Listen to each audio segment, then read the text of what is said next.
नमस्कार मित्रांनो, ठरलं तर मग या येणाऱ्या काही भागामध्ये असे होणार की जेव्हा कोर्टामध्ये केस चालू असते आणि अर्जुनच्या हातामध्ये एक भक्कम पुरावा लागलेला असतो आणि प्रियाने कायम आपले हे स्टेटमेंट असते ते कायम ती बदलत असते। अर्जुनच्या सुद्धा लक्षात आलेले असते की प्रिया नक्की काहीतरी लपवते।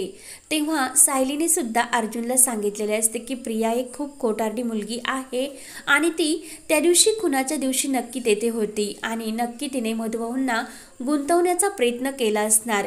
प्रियाला सुद्धा खूप भीती वाटत असते, कारण आपले सत्य तर लवकर कुणासमोर येणार तर नाही ना, म्हणून ती सुद्धा खूप घाबरलेली असते आणि प्रत्येक वेळेस घाबरूनच ती स्टेटमेंट देत असते। तेव्हा अर्जुन हा प्रियाबद्दल एक खूप मोठा पुरावा त्याच्या हाती लागलेला असतो।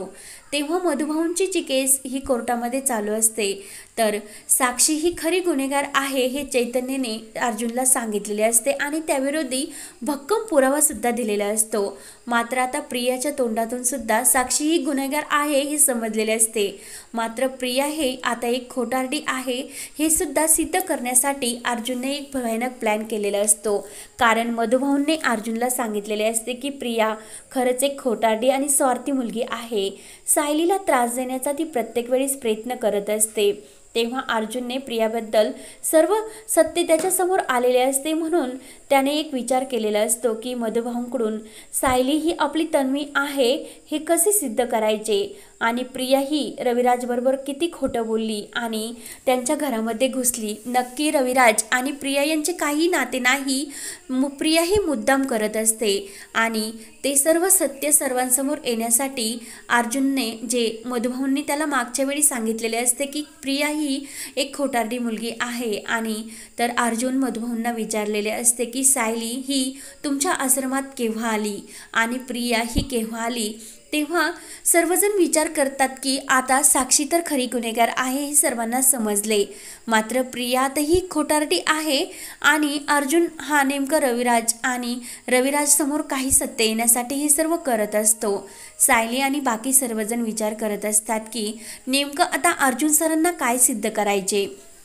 तेव्हा अर्जुनला ही माहिती करून द्यायची असते की रविराजला त्यांनी एका खोट्या मुलीवर विश्वास ठेवला आणि ती आपली मुलगी आहे असे समजून ते तिला त्यांच्या घरामध्ये राहून देतात आणि प्रिया त्यांच्यासोबत किती मोठा धोका खेळतेस हे सर्व सत्य सर्वांसमोर आणण्यासाठी ते मधुभाऊंना हे बोलवतात आणि मधुभाऊंना सर्वांसमोर सांगण्यासाठी लावतात की सायली ही तुम्हाला केव्हा भेटली आणि प्रिया ही तुम्हाला केव्हा भेटली याचे डिटेल्स तुम्ही सर्व कोर्टासमोर सांगा। तेव्हा मधुभाऊ सांगत असतात की ज्या दिवशी आम्ही एका मंदिरात आरती करत होतो आणि सायली रडत रडत तेथे म्हणजे ती तन्वी तेथे आली आणि तेथे आल्यानंतर मी तिला विचारले की बाळा काय झाले, तेव्हा ती खूप रडत होती आणि माझ्या आईबाबांचा ॲक्सिडेंट झाला, मी हरवले हे सर्व रडतच ती सांगत होती, म्हणून मला तिची खूप दया आली। मी तिला प्रेमाने जवळ घेतले, कारण मला असे वाटले की देवीदाईने आपल्याला एक खूप मोठा संकेत दिला आणि सायलीच्या रूपात आपल्याला एक मुलगी मिळाली, म्हणून लहानपणापासून मी तिचा सांभाळ करत होतो आणि सायली ही जेव्हा मंदिरात मला भेटली तेव्हा तिच्या हातामध्ये एक बाहुला होता आणि तो बाहुला मी अजूनपर्यंत जपून ठेवलेला आहे। तेव्हा रविराजला मात्र खूप मोठा धक्का बसतो।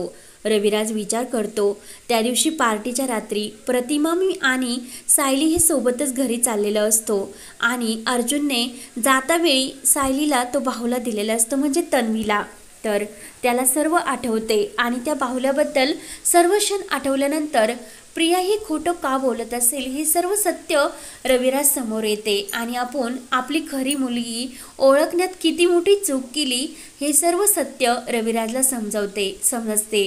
रविराज खूप पछतावा करत असतो की एका खोटारड्या मुलीला आपण आपल्या घरामध्ये ठेवून घेतले, तिच्यासाठी आत्तापर्यंत आपण आपल्या सख्या मुलीला दुखावले आणि जी आपली खरी मुलगी होती म्हणजे सायली हीच आपली तन्वी आहे हे शेवटी अर्जुन हा रविराजच्या लक्षात आणून देतो। मधुभाऊंनी सुद्धा आणखीन एक गोष्ट सांगितलेली असते की सायलीच्या गळ्यामध्ये एक लॉकेट होते आणि ते लॉकेट मी ही सायलीला जपून ठेवलेले आहे। सायली जेव्हा लहान होती तेव्हापासून, तेव्हा रविराजला आणखीन एका सत्याचा उलगडा होतो की जेव्हा पूर्णाई आजीने अर्जुनच्या वाढदिवसाच्या दिवशी अर्जुनला ते लॉकेट दिलेले असते आणि ते लॉकेट हे तन्वीला खूप आवडते म्हणून अर्जुन तिला ते बाहुला आणि लॉकेट त्याने देऊन टाकलेले असते। तेव्हा ते लॉकेट बघितल्यानंतर सुद्धा रविराजला खूप मोठा धक्का बसतो। रविराजला खूप असा पस्तावा येत असतो की आपण आपल्या खऱ्या मुलीला दुखावले आणि आता प्रतिमासुद्धा याच शहरात आहे, आपण तिला शोधण्याचा नक्की प्रयत्न करू, म्हणजे आता सायलीसोबत म्हणजे आपल्या तन्वीसोबत प्रतिमासुद्धा आपल्याला परत भेटेल। तेव्हा प्रियाही सर्व हे ऐकल्यानंतर तिचा मात्र चेहरा हा पाण्यासारखा झालेला असतो। काय उत्तर द्यावे हे तिला समजत नसते, कारण अर्जुनने तिला पूर्ण अशा कोठडीत अडकलेले असते आणि तिचे सर्व सत्य बाहेर आणलेले असते।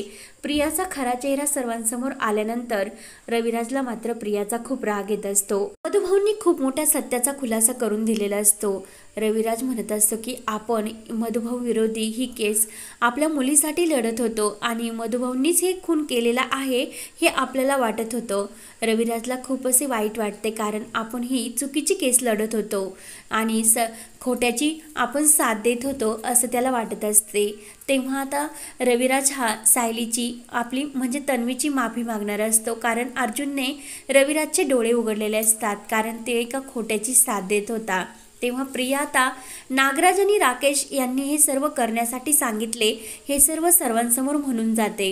तर रविराजला आणखीन एका भयानक सत्याचा उलगडा होतो आणि धक्का बसतो, कारण आपलाच भावाने आपल्या पाठीमध्ये खंजीर खुपसला हे ऐकून रविराजला आणखीनच वाईट वाटते आणि त्याचा जाब आता राकेश आणि नागराजला लवकरच रविराज विचारणार असतो। तेव्हा आता पुढे काय काय होत राहणार आणि सायली ही आपली तन्वी आहे हे सत्य समजल्यानंतर रविराज मोठ्या थाटामाटाने सायलीचे म्हणजे तन्वीचे आपल्या घरामध्ये स्वागत करणार आणि प्रियाची या घरातून लवकरच हकलपट्टी होत राहणार। मात्र प्रिया नवीन डाव हे खेळतच राहणार, कारण तिला अर्जुनसोबत लग्न करायचे असते। तेव्हा आता अर्जुन हा प्रियाची आणखीन कशी हकलपट्टी करत राहणार ते पाहण्यासाठी आपल्या चॅनलला नक्की सबस्क्राईब करत राहा। धन्यवाद।